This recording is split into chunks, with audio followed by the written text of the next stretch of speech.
Hai, hari ini kita nak kongsi satu alat yang sangat berguna untuk HVAC technician, di mana produk ni adalah daripada Fieldpiece USA. Produk ni kita panggil sebagai Flexible Psychrometer Probe. Dia punya model adalah JL3. Kalau kita boleh nampak dekat skrin sini, okay, Fieldpiece JL3RH. Alright.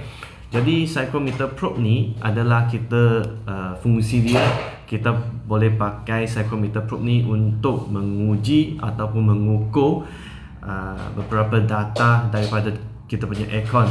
Jadi data yang boleh diambil adalah dry bulb temperature, wet bulb temperature, dew point temperature, dan juga dia punya RH ataupun kita kata humidity. Dan daripada X Joblink, dia boleh tolong juruteknik ataupun technician HVAC untuk calculate ataupun mengira enthalpy dan juga BTU bagi sesuatu sistem. Kalau kita tengok daripada produk Fieldpiece JL3RH punya probe ni, produk punya design adalah sangat praktikal, di mana kalau kita tengok dari belakangnya, dia ada grip untuk kita punya tangan dan senang kita untuk hold psychrometer ini. Dan kalau kita nampak, dia juga built in satu magnet dekat sini, di mana kalau kita nak measure supply air atau return air punya dry bulb, wet bulb temperature, dia punya data, kita boleh terus lekatkan magnet tersebut dan masukkan flexible probe ni terus ke dalam ducting untuk kita mengukur supply atau return air. Okey, sekarang mari kita lihat pula kepada aplikasi Joblink, di mana aplikasi Joblink ini dapat connect ke kita punya Fieldpiece JL3RH punya probe dan memberikan bacaan yang diperlukan oleh juruteknik kita. Okey, setelah kita download Joblink punya apps, kita boleh buka dekat sini. Okey, lepas kita buka, kita tekan spana sini, kita tekan Tools Manager. Alright, dekat screen dekat sini juga, dekat kita punya Tools Manager, kita akan nampak dia sudah kategorikan supply dengan return. Jadi apa yang kita perlu buat, kita kena klik love ni. Okey, lepas kita klik, okey, kita klik OK dekat bawah. Setelah kita sudah connect kedua-dua probe ke Joblink apps, kita akan nampak dekat screen di mana kita mendapat measurement, air measurement dekat sini. Kita nampak first reading adalah dry bulb. Kita boleh nampak sebelah kiri adalah return air dan sebelah kanan adalah supply air punya reading. Jadi kita nampak dry bulb temperature, kita nampak wet bulb temperature, kita nampak RH, kita nampak dew point dan kita nampak enthalpy juga. Okey, jadi kalau dekat apps ni, macam mana kita nak setting supaya kita boleh mengira bacaan BTU untuk sesuatu aircon system. Okey, kita klik dekat atas ni, kita scroll dekat kita punya screen, kita nampak dekat sini tak ada satu airside BTU calculation. Kita klik yes dan kita klik dekat bawah update. Alright. Okey, so jadi bila kita sudah update, kita nampak dekat atas sini dia sudah ada satu kolom yang extra dekat sini. Jadi dekat sini kita boleh select sama ada kita adalah heat pump ataupun kita pakai actually cool mode. Cool mode maksudnya air conditioning system lah. Jadi bila kita sudah set cool, sistem akan prompt kita untuk masukkan CFM. CFM ni maksudnya kita punya evaporator ataupun indoor punya airflow. Alright, so untuk kita punya CFM, macam mana kita nak set? Okay, actually setiap indoor, setiap model aircon, tak kira apa-apa brand pun, Daikin, Mitsubishi, Panasonic, Exxon ke, okay, dia punya spek mesti ada standard CFM dia. Kalau bagi unit baru, kita tengok dia punya spek, kita boleh dapat tahu. Tapi kadang-kadang masa servicing, okay, mungkin ada satu unit aircon yang sudah 6 bulan atau 1 tahun ataupun 10 tahun tak pernah servis. Jadi macam mana kita nak proof untuk kita punya customer, kita nak bagi tahu kita punya customer kita pun itu airflow sudah berkurangan, dan airflow yang berkurangan daripada aircon tersebut akan menyebabkan dia punya cooling capacity tak dapat dia punya cooling capacity. Alright, kalau kita tengok kita ada satu aircon dekat sini. Alright, yang kita ambil data.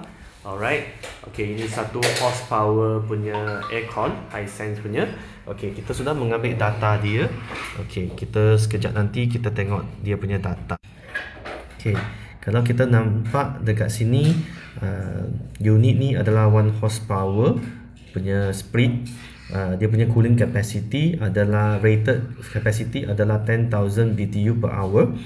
Dan kita tengok dekat bawah, unit ni pakai 410A, dan circulation airflow, nampak tak dekat sini dia punya spec 600 meter cube per hour. Kalau 600 meter cube per hour kita convert pergi CFM, maka kita akan dapat dalam 350 CFM. Jadi kita akan masukkan data tersebut ke apps yang kita ada tadi. Jadi kita key in kita punya airflow 350 yang tadi kita sudah convert.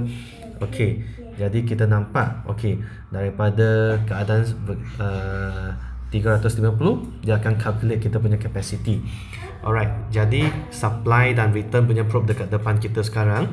Jadi apa yang kita buat, kita akan masukkan satu probe ke supply A dan satu probe mengambil bacaan return A, iaitu suhu bilik. Kita sudah set letakkan supply A punya probe dekat outlet A. Alright, dan return A punya kita ambil suhu bilik, kita letakkan dekat sini, di mana magnet kita sudah boleh pakai magnet ni. Alright, kita boleh lekatkan dekat mana-mana yang ada besi. Jadi kita ambil suhu bilik. Okey, mari kita melihat bacaan yang kita dapat dekat skrin sini. Temperature pada remote control yang kita set suhu bilik 26. Jadi kita nampak dekat sini sekarang suhu yang diukur lebih kurang dalam 25.1. Supply A punya temperature 10.3. Unit aircon ni merupakan unit aircon yang baru, coil bersih, outdoor dan indoor semua coil bersih. Jadi kita sudah set dia punya airflow. Alright, rated airflow pada 350. Okay, dan ini adalah bit capacity BTU yang dikira daripada sistem. Selepas kita mendapat bacaan, alright, daripada JobLink apps ni, okay, kita pun boleh share. Kita boleh klik dekat sini, kita share report. Okay, kita boleh letakkan apa-apa nota dekat sini, dan kita boleh share report kepada kita punya customer. Okay, jadi ini adalah report yang kita dapat. Sistem akan generate report automatically. Kita nampak dekat sini measurement report. Kita boleh key in kita punya company punya details dekat sini. Okay, kita punya email, kita punya website, siapakah juruteknik yang membuat ukuran company. Okay, lepas tu hari ini kita hanya membuat ukuran pada sebelah A temperature. Jadi kita nampak A measurement dekat sini. Jika kita ada manifold yang attach kepada kita punya sistem JobLink, kita akan nampak refrigerant punya information, pressure, superheat, subcooling dekat sini. Dan kalau kita ada charge refrigerant pakai JobLink punya charging skill, kita akan nampak berapa kg, berapa gram gas yang kita charge ke dalam sistem juga. Jadi kita nampak kita punya detail semua yang kita analisis tadi. Okey, kita punya RH berapa, kita punya dry bulb, return A, supply A semua berapa, kita punya CFM untuk sistem berapa, dan kita punya cooling system capacity pada 14,000 BTU per hour ni. Alright, jadi ini adalah kegunaan job ring probes JL3RH. Okey, jadi hari ini sampai sini sajalah.